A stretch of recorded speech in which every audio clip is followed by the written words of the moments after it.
प्यारे बच्चों, आपका फिर स्वागत है रे क्लासेस फिरोजाबाद में। हमारा चैप्टर चल रहा था बायो मॉलिक्यूल। उसमें टॉपिक चल रहा था न्यूक्लिक एसिड। न्यूक्लिक एसिड में मैंने डीएनए को पूरा डिटेल में आपको समझा दिया था, डीएनए का स्ट्रक्चर। आज के वीडियो में हम डीएनए और आरएनए से रिलेटेड बोर्ड एग्जाम में आए क्वेश्चन और डीएनए आरएनए से रिलेटेड इंपॉर्टेंट टॉपिक पढ़ेंगे वन बाय वन। तो हमारा पहला क्वेश्चन है जो पूछा गया है बोर्ड एग्जाम में, उसको डिस्कस करना। क्वेश्चन है, जो डीएनए है उसके दोनों धागे, दोनों स्ट्रैंड कॉम्प्लीमेंट्री होते हैं। क्या मतलब है? The two strand of DNA are complementary to one another. What does it mean? DNA के दोनों धागे एक दूसरे के लिए कॉम्प्लीमेंट्री होते हैं, इससे क्या मतलब है?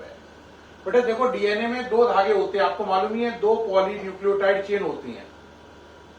इस पॉलीन्यूक्लियोटाइड चेन में अगर ए लिखा है तो इसके सामने वाली में क्या आएगा? टी। और इनमें आपस में कितने हाइड्रोजन बॉन्ड बनेंगे? दो। इसमें अगर जी लिखा है तो सामने वाली में क्या आएगा? सी। इसी तरीके से मान लो, और इनमें तीन हाइड्रोजन बॉन्ड बनेंगे। इसी तरीके से मान लो यहां पर द्वारा टी लिखा है और यहां पे सी लिखा है। अगर यहां टी लिखा है तो आपको पता चल गया यहां पे ए आएगा, और यहां सी लिखा है तो यहां पर जी आएगा। इनमें दो हाइड्रोजन बॉन्ड बनेंगे, इसमें तीन बनेंगे। क्या पता चला? यानी कि अगर मैं एक धागे में बता दूं कि इसमें ए लिखा है तो दूसरे धागे में आपको मालूम पड़ गया अपने आप ही कि उसके अपोजिट टी लिखा है ना? एक धागे में पहले वाले में अगर जी लिखा है तो दूसरे धागे में उसके अपोजिट हमेशा सी ही होगा।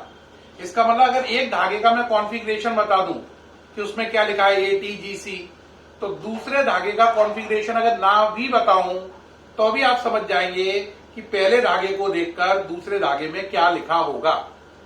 जैसे अगर पहले धागे में ए लिखा है तो दूसरे में निश्चित रूप से टी लिखा होगा। पहले में अगर सी लिखा है तो दूसरे में जी लिखा होगा। पहले में अगर जी लिखा है तो दूसरे में सी लिखा होगा। पहले में टी लिखा है तो दूसरे में ए लिखा होगा। तो कॉम्प्लीमेंट्री का मतलब है, अगर हमें एक धागे का कॉन्फ़िगरेशन, यानी कि एक धागे में पता चल जाए क्या क्या लिखा है, ए टी जी सी क्या क्या लिखा है, तो दूसरे धागे का कॉन्फ़िगरेशन आप हमें बताएं या ना बताएं, हम खुद ही प्रिडिक्ट कर लेंगे। तो डीएनए कॉम्प्लीमेंट्री होता है, इसका मतलब यह है कि अगर हमें एक धागे का कॉन्फ़िगरेशन मालूम है तो दूसरे धागे का कॉन्फ़िगरेशन अपने आप ही स्वतः ही पता चल जाता है ना? इसलिए डीएनए के दोनों धागे एक दूसरे के कॉम्प्लीमेंट्री है। कॉम्प्लीमेंट्री की हिंदी होती है पूरक, एक दूसरे को पूरा करने वाले, है ना? बात समझ में आ रही है कि नहीं? जैसे अब आप इस बात को इंग्लिश में कहूं तो क्या बोलोगे? The two DNA strand are complementary to one another. It means if we know the configuration of one strand, then automatically we know the configuration of second strand. Hindi करो, डीएनए के दोनों धागे कॉम्प्लीमेंट्री हैं। यदि हमें एक धागे का कॉन्फ़िगरेशन पता हो तो दूसरे का अपने आप ही पता चल जाता है। इसलिए डीएनए के दोनों धागे कॉम्प्लीमेंट्री हैं। अब इसके बाद अगला क्वेश्चन पूछा जाता है, what is meant by melting of DNA? What is meant by melting of DNA? और अगला क्वेश्चन है, what is meant by annealing of DNA? DNA का पिघलना, मेल्टिंग ऑफ डीएनए क्या है और डीएनए का एनिलिंग क्या है? तो मेल्टिंग ऑफ डीएनए क्या है? मेल्टिंग ऑफ डीएनए का मतलब क्या है बेटा? डीएनए में कितने धागे हैं? दो। ये दोनों धागे आपस में हाइड्रोजन बॉन्ड से जुड़े हुए हैं, है ना? कभी डबल हाइड्रोजन बॉन्ड होता है, कभी ट्रिपल होता है, कभी डबल होता है, कभी ट्रिपल होता है, डिपेंडिंग ऑन ए के अपोजिट टी है तो डबल होगा और जी के अपोजिट सी है तो ट्रिपल होगा।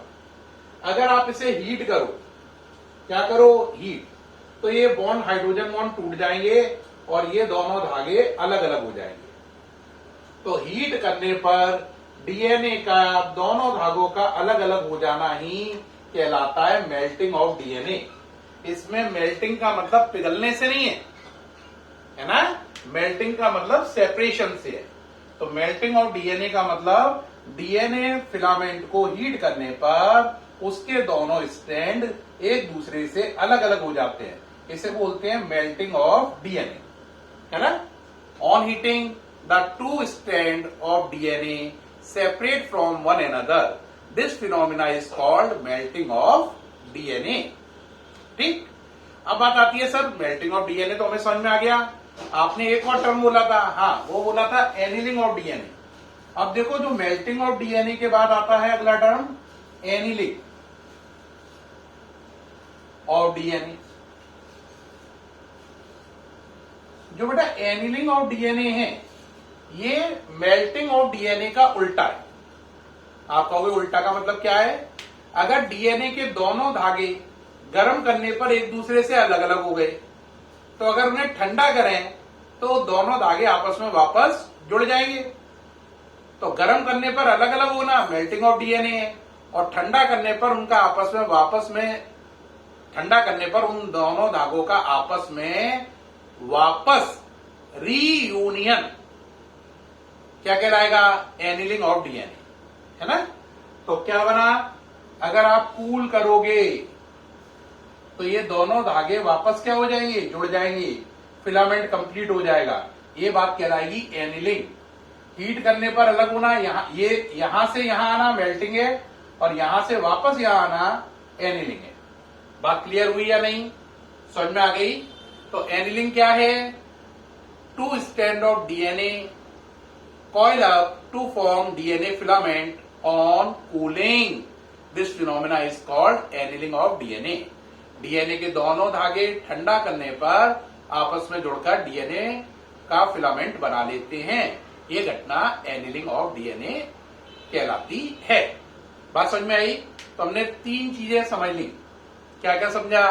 कि डीएनए में कॉम्प्लीमेंट्री नेचर है दोनों स्ट्रैंड में, मेल्टिंग ऑफ डीएनए समझ लिया, और क्या समझ लिया?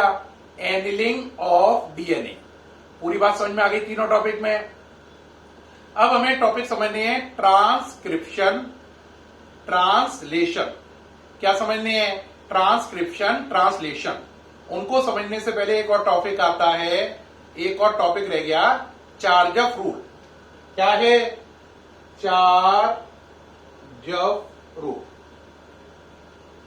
चार्ज ऑफ रूल क्या है बेटा? अभी मैंने बताया था डीएनए के दोनों धागे एक दूसरे के क्या हैं? कॉम्प्लीमेंट्री। डीएनए के दोनों धागे एक दूसरे के क्या हैं? कॉम्प्लीमेंट्री। तो आपको मालूम है ए के अपोजिट कौन होता है? टी, और जी के अपोजिट सी। ए के अपोजिट अगर टी है तो इसका मतलब ए और टी का नंबर हमेशा एक दूसरे के बराबर होगा। ऐसे जी और सी का नंबर एक दूसरे के इक्वल होगा। तो चार्ज ऑफ रूल क्या है? In case of DNA, the number of adenine is always equal to number of thymine. Similarly, the number of guanine is always equal to number of cytosine, because the two DNA strands are complementary to one another. ठीक? तो charge of का नियम क्या है? DNA के दोनों धागे एक दूसरे के कॉम्प्लीमेंट्री होते हैं, इसलिए ए की संख्या, एडेनिन की संख्या हमेशा टी के बराबर होती है, थाइमीन के। इसी तरीके से ग्वानिन की संख्या हमेशा साइटोसिन के बराबर होती है। It means A always equal to T, similarly G always equal to C. तो बेटे अपन ने क्या क्या सीख लिया बोलो? अपन ने सीखा डीएनए के दोनों स्ट्रैंड कॉम्प्लीमेंट्री हैं, मेल्टिंग ऑफ डीएनए सीखा, एनिलिंग ऑफ डीएनए सीखा, और सीखा चार्ज ऑफ रूल। क्या सीखा? Charge of rule. Spelling CHARGAFF यानी double F, charge of rule. अब नेक्स्ट वीडियो आएगा, उसमें हम लोग सीखेंगे ट्रांसक्रिप्शन, है ना। क्या सीखेंगे? ट्रांसक्रिप्शन, ट्रांसलेशन और रिप्लीकेशन। ये तीन इंपॉर्टेंट टॉपिक पढ़ेंगे उसमें। ठीक है प्यारे बच्चों, फिर मुलाकात होगी नेक्स्ट वीडियो में। उम्मीद है सारे टॉपिक समझ में आए होंगे। Thank you, thank you.